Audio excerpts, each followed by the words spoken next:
आपका। अब मैं आपके साथ सचिन पाटिल, आप देख रहे हैं 24/7। वक्त है आधा दिन पूरी खबर का, और मैं हूं आपके साथ अपूर्वा सिंह। बुलेटिन की शुरुआत कर लेते हैं छत्तीसगढ़ के कांकेर से। इस वक्त की बड़ी खबर निकलकर सामने आ रही है, जहां गढ़चिरौली में 2 नक्सली ढेर हुए हैं। सुरक्षा बलों और नक्सलियों के बीच मुठभेड़ हुई है। मौके से एक AK-47 समेत अन्य हथियार भी बरामद हुए हैं। एटापल्ली के जंगलों में ये मुठभेड़ हुई है। नक्सलियों की शांति वार्ता की पेशकश के बीच जारी है एंटी नक्सल ऑपरेशन। तो एक तरफ तो नक्सलियों ने शांति वार्ता की अपील कर दी है, लेकिन नक्सल ऑपरेशन भी लगातार जारी है और उसका परिणाम देखने को मिला है गढ़चिरौली में, जहां 2 नक्सली आपको बता दें ढेर हो चुके हैं। सुरक्षा बलों और नक्सलियों के बीच मुठभेड़ हुई, जिसमें 2 नक्सली ढेर हुए हैं। तो देखिए, एक तरफ नक्सली शांति वार्ता की अपील कर रहे हैं और दूसरी तरफ हमारे सुरक्षा बल के जवान लगातार नक्सलियों के उन्मूलन का अभियान चला रहे हैं और लगातार ये सफलता मिल रही है। गढ़चिरौली में 2 नक्सलियों को ढेर किया गया है। सुरक्षा बलों और नक्सलियों के बीच मुठभेड़ हुई है। मौके से एक AK-47 समेत अन्य हथियार भी बरामद किए गए हैं। एटापल्ली के जंगलों में ये मुठभेड़ हुई है। बड़ी खबर आपको बता रहे हैं। तो नक्सलियों ने शांति वार्ता की पेशकश भी की है। उन्होंने ये भी कहा है कि हम हथियार छोड़ने के लिए तैयार हैं, हम बात करने के लिए तैयार हैं। और उसी के साथ में हमारे जो जवान हैं वो लगातार जंगलों के अंदर में नक्सलियों के खिलाफ अभियान चला रहे हैं। नक्सलियों को मारा जा रहा है। एक दूसरी तरफ नक्सली आत्मसमर्पण भी कर रहे हैं।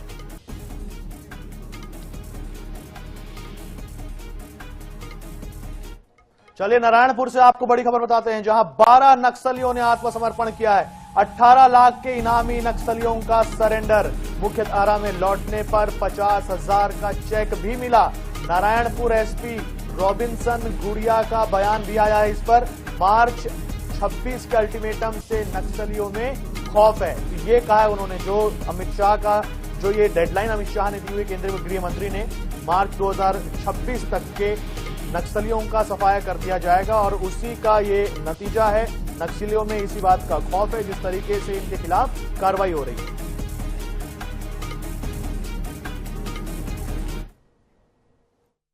विगत इस मॉनसून के पूरे समय में कंटिन्यू ऑपरेशंस हो रहा है और उसी के पैरेलल जो न्यू सरेंडर पॉलिसी है गवर्नमेंट की, तो इसके तहत भी जितने भी हमने नक्सलियों से वार्तालाप करने की कोशिश करी, उनको चिट्ठी के माध्यम से, चाहे वो ऑडियो क्लिप हो या फिर रेडियो सेट के माध्यम से हमने जो भी संपर्क किया है, उसका ये रिजल्ट है कि आज 17 तारीख को कुल 12 नक्सली हैं, जो कुल 18 लाख इनामी हैं, जिसमें 5 महिला और 7 पुरुष हैं।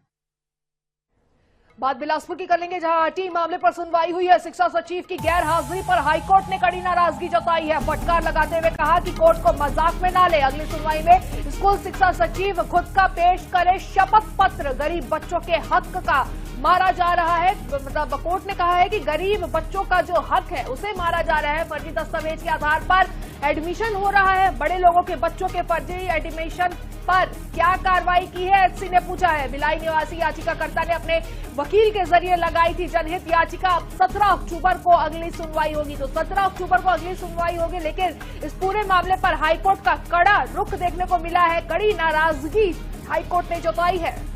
बिल्कुल, तो देखिए, भिलाई निवासी ने याचिका लगाई थी, उस पर यह सुनवाई हो रही थी।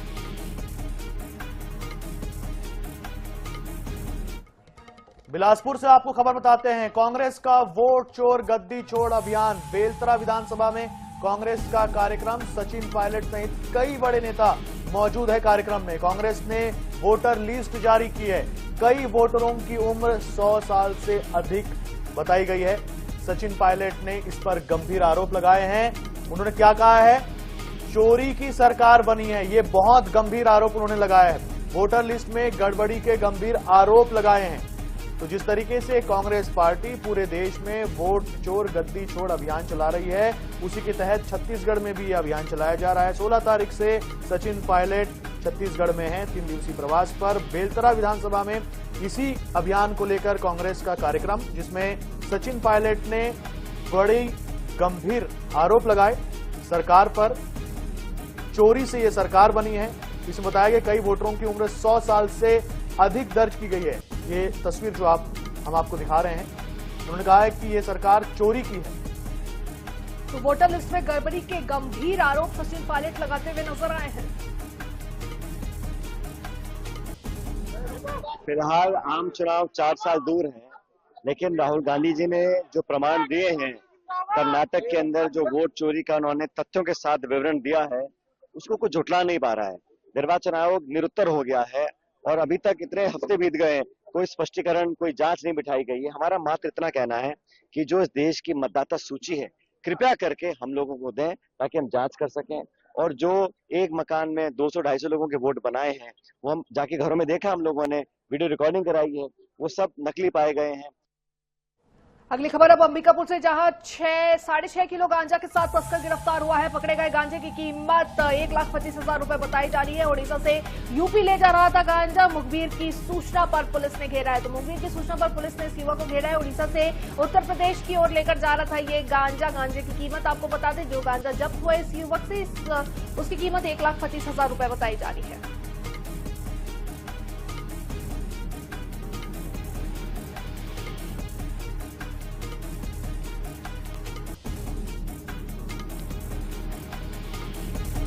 चलिए सूरजपुर से आपको बड़ी खबर बताते हैं, जहां प्रतापपुर जनपद कार्यालय का घेराव किया गया है। सरपंच संघ और जनपद सदस्य संघ ने तालाबंदी की है। सीईओ की मांग को लेकर विवाद चल रहा है। कार्यालय में कामकाज ठप हो गया है। मौके पर प्रशासनिक अधिकारी और पुलिस बल तैनात कर दिया गया है। ये खबर आपको बता रहे हैं, देखिए, प्रशासनिक अधिकारी और पुलिस बल तैनात कर दिया गया है ताकि कोई अप्रिय घटना न घट जाए। सूरजपुर से आपको खबर बता रहे हैं, जहां प्रतापपुर जनपद कार्यालय का घेराव किया गया है। किसने किया है? सरपंच संघ और जनपद सदस्य संघ ने किया है। तालाबंदी भी कर दी है। सीईओ की मांग को लेकर विवाद चल रहा है और इसी वजह से ये तालाबंदी की गई है। इस वजह से कार्यालय का काम जो है वो ठप हो गया है। लोगों को परेशानी हो रही है। ये तस्वीर भी आपको दिखा रहे हैं। प्रशासनिक अधिकारी और पुलिस बल मौके पर तैनात हैं, जैसे कि आप तस्वीरों में देख सकते हैं। पुलिस के जवान आपको दिख रहे हैं। सीईओ की मांग को लेकर ये विवाद चल रहा है और प्रदर्शन करने की वजह से, तालाबंदी करने की वजह से कामकाज जो है वो ठप हो गया है। लोगों को परेशानी हो रही है। सरपंच संघ और जनपद सदस्य संघ ने तालाबंदी की है। ये देखिए, जिंदाबाद के नारे।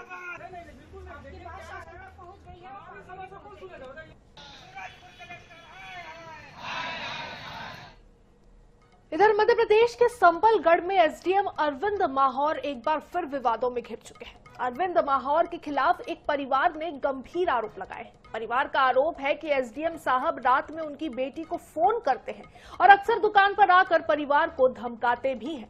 सोशल मीडिया पर वायरल हुए एक वीडियो में एसडीएम को लड़की और उसकी मां को गाली गलौज करते हुए भी सुना जा सकता है। परिवार का आरोप है कि लगातार दबाव और धमकियों की वजह से वे आत्महत्या करने को मजबूर हैं। जनसुनवाई में पीड़ित परिवार ने कलेक्टर को इसको लेकर लिखित शिकायत भी दी है। अब देखना होगा कि इस मामले पर प्रशासन आखिर क्या कार्रवाई करता है।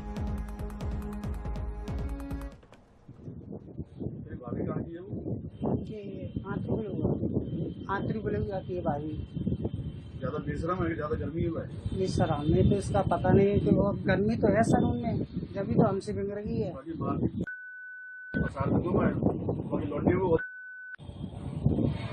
क्या नाम है उसका? निशा। तीसरा तो आगे लक्ष्मी से लेकर मेरी भाभी कहाँ की है वो?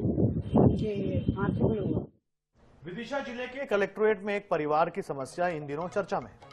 दरअसल सिरोंज तहसील के घुटुआ गांव निवासी छोटेलाल साहू अपनी पत्नी और 4 बेटियों ने खेती करने के लिए हेलीकॉप्टर की मांग की है। जी हां, पीड़ित परिवार के मुताबिक उनके पड़ोसी ने खेत में आने जाने के एकमात्र रास्ते पर फसल बोकर बंद कर दिया है और अब खेत तक जाने के लिए उनके पास रास्ता नहीं है। बताया गया है कि पीड़ित परिवार पिछले हफ्ते भी अपनी समस्या लेकर आए थे।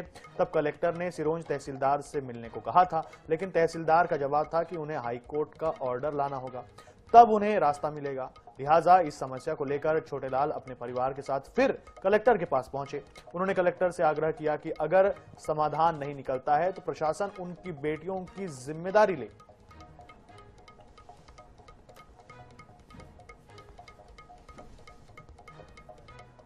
तो किसान की अनोखी डिमांड है, जहां खेत पर जाने के लिए उसने हेलीकॉप्टर की मांग की है। आज हम सर हमारे रास्ता खेत के लिए रास्ते लेने की मांग करने के लिए आए हैं, क्योंकि हमारा खेत 4-5 साल से पड़ा हुआ है। हम उस खेत पर नहीं जा पा रहे। एक जो 443 का रोड से लगा हुआ है, हल्का नंबर 443 है, 443 खसरा नंबर उसका, उसी की मेड़ पर से हम आते जाते थे पूर्व से, उसको उसने पटा ली और फसल बो दी। वो चारों तरफ से उसने तार फेंसिंग लगी, हम खेत पर नहीं जा पा रहे हैं, हमें जान से मरने की धमकी देता है। हम हेलीकॉप्टर की मांग कर रहे हैं कि हमें हेलीकॉप्टर सरकार दे, हम उससे अपनी खेती पर घूम जा सकें, खेती कर सकें। तहसीलदार साहब से बोला हमें रास्ता दो, हमारी बेटियां दिक्कत आ रही पढ़ाने में, पैसे नहीं है हमारे पास, कर्ज है, 2 बैंक का कर्ज है, जिला सरकारी का है और SBI बैंक का है, उसका कर्ज हम कहाँ से भरें? हमें कोई रास्ता नहीं दे रहा, कोई सहायता नहीं कर रही। तहसीलदार साहब बोले आप जाओ कोर्ट से आदेश लेके आओ तब हम रास्ता देंगे, आप आ जाती हो इधर। खबरों का सिलसिला जारी रखते हुए बात छत्तीसगढ़ के भाटापारा की कर लेते हैं, जहां शहर के सबसे व्यस्त और सुरक्षित माने जाने वाले इलाके में दिन दहाड़े 5 लाख रुपए की उठाईगिरी से लोग दहशत में हैं। जानकारी के मुताबिक एक पोहा मिल व्यापारी बैंक से बड़ी रकम निकाल कर ला रहा था। इसी दौरान अंडरब्रिज के पास असामाजिक तत्वों ने व्यापारी के बैग में हाथ डालकर नकदी से भरा थैला पार कर दिया। उठाईगिरी की घटना CCTV कैमरे में कैद हो गई। फुटेज के आधार पर पुलिस आरोपियों की तलाश में जुट गई है। वारदात शहर के व्यस्त इलाके में हुई, जिससे आम लोगों में दहशत और गुस्सा है।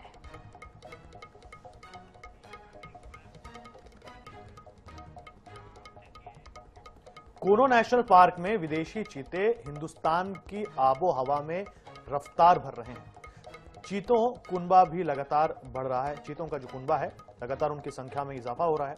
वो भारतीय पीढ़ी के शावकों को जन्म देकर उन्हें शिकार के गुर सिखा रहे हैं। चीता प्रोजेक्ट के 3 साल पूरे होने पर कूनो नेशनल पार्क की मादा चीता धीरा को कूनो नेशनल पार्क से मंदसौर के गांधी सागर अभ्यारण्य में शिफ्ट किया जाएगा, जिसकी तैयारी की जा चुकी है। आज शाम को यहां पहुंचने के बाद बाड़े में छोड़ा जाएगा। धीरा दक्षिण अफ्रीका से कूनो पार्क में चीतों की दूसरी खेप में लाई गई थी। कूनो नेशनल पार्क में डॉक्टरों की टीम ने धीरा का मेडिकल चेकअप किया, जिसमें धीरा पूरी तरह से स्वस्थ पाई गई। धीरा से पहले कूनो नेशनल पार्क के 2 नर चीते प्रभास और पावक को गांधी सागर अभ्यारण्य में शिफ्ट किया जा चुका है।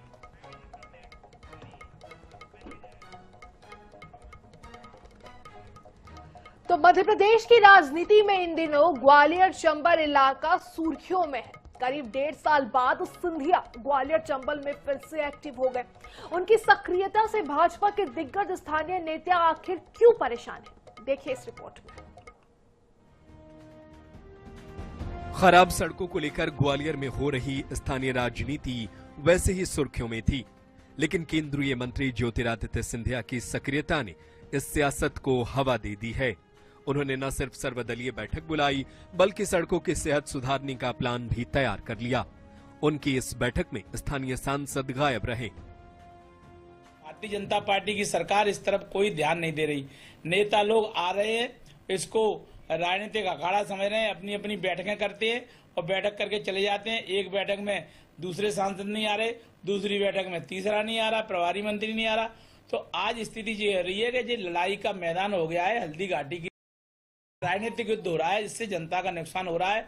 कुल मिलाकर ग्वालियर के साथ जो भेदभाव कर रही है भारतीय जनता पार्टी, आने वाले समय में इसका खामियाजा भारतीय जनता पार्टी को भुगतना पड़ेगा। सिंधिया की सक्रियता, ऊर्जा मंत्री प्रद्युमन सिंह तोमर का दर्द और प्रभारी मंत्री तुलसी सिलावट के माध्यम से स्थानीय स्तर पर पहले से सिंधिया समर्थक को खुश हैं, लेकिन बीजेपी के दिग्गजों को यह सक्रियता पच नहीं पा रही है। हालांकि सिंधिया समर्थक इस पहल का स्वागत कर रहे हैं। ये तो अपन भी सब लोग देख रहे हैं, किसी भी सड़क से निकल जाओ, गड्ढे ही गड्ढे हैं, धूल उड़ रही है, आदमी बीमार हो रहा है, तो उसको नगर निगम को सुधारना चाहिए। एलिवेटेड रोड की समीक्षा की और ये अपने रेलवे स्टेशन की समीक्षा की। दूसरा एक वो प्रोजेक्ट जो चल रहा है बाड़े पे पार्किंग का, उसकी समीक्षा की। अब उसके लिए वो उनके अधिकारी भी थे, उनके कॉन्ट्रैक्टर भी, उनको भी बोला है कि आप इसको समय सीमा पर पूरा। ग्वालियर का अगर विकास करना है तो सबको एक साथ रहना चाहिए। 1.5 साल पहले भी केंद्रीय मंत्री ज्योतिरादित्य सिंधिया इसी तरह से ग्वालियर चंबल में एक्टिव नजर आए थे, तो सांसद भारत सिंह कुशवाहा ने संगठन में स्पष्ट संदेश पहुंचा दिया था कि सिंधिया गुना शिवपुरी के सांसद हैं, ग्वालियर के नहीं। लेकिन फिर भी सक्रियता संगठन के निर्देश से ही जोड़ा जा रहा है। जावेद खान, INS 24/7 ग्वालियर। रायसेन जिले से किसानों की चिंता बढ़ाने वाली तस्वीर सामने आई है।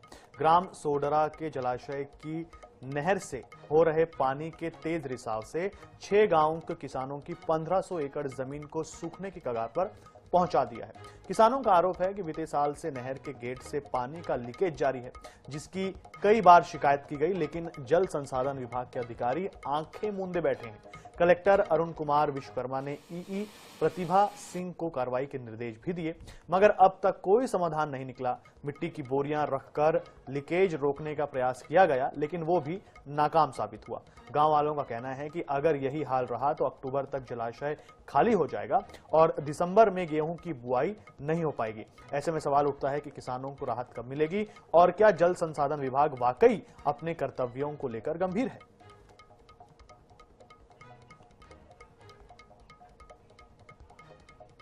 इधर सारंगगढ़ जिले के बरमकेला ब्लॉक में अवैध महुआ शराब के कारोबार से परेशान ग्रामीणों का सब्र अब टूट गया है। गांव के सैकड़ों लोगों ने सरपंच के नेतृत्व में एसपी कार्यालय में पहुंचकर विरोध प्रदर्शन किया। दरअसल ग्राम पंचायत जलगढ़ में शराब माफिया की दबंगई से ग्रामीण परेशान है। ग्रामीणों का आरोप है कि सरिया पुलिस को कई बार शिकायत देने के बावजूद कोई ठोस कार्रवाई नहीं हुई, जिससे शराब माफियाओं के हौसले दिन ब दिन बढ़ते जा रहे हैं। गांव के युवा, छात्र और बच्चे नशे की गिरफ्त में आ रहे हैं। परिवारों में कलह बढ़ रही है और सामाजिक माहौल पूरी तरीके से बिगड़ चुका है। ग्रामवासियों ने चेतावनी दी है कि यदि जल्द कार्रवाई नहीं हुई तो वे उग्र आंदोलन करने को मजबूर होंगे।